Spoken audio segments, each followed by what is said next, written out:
তাহলে ইসলামের আরকান কটা? পাঁচটা। এক নম্বর কলমা, 2 নম্বর নামাজ, 3 নম্বর রোজা, 4 নম্বর যাকাত, 5 নম্বর হজ করা। আচ্ছা, আমরা কার বান্দা?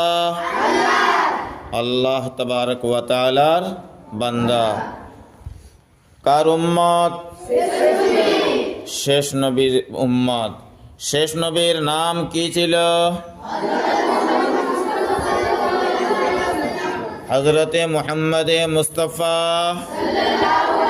সাল্লাল্লাহু আলাইহি ওয়াসাল্লাম। আচ্ছা, তাহলে দুনিয়ার বুকে সর্বপ্রথমের নবী কে ছিলেন? হযরত আদম আলাইহিস সালাম। দুনিয়ার বুকে মোট নবী কতজন এসেছেন? কম বেশি 1,24,000 পয়গম্বর দুনিয়ার বুকে এসেছেন। তার মধ্যে সবার শেষে আমাদের নবী সাল্লাল্লাহু আলাইহি ওয়াসাল্লাম। ঠিক আছে, আমরা তাহলে কোন নবীর উম্মত? শেষ নবীর উম্মত।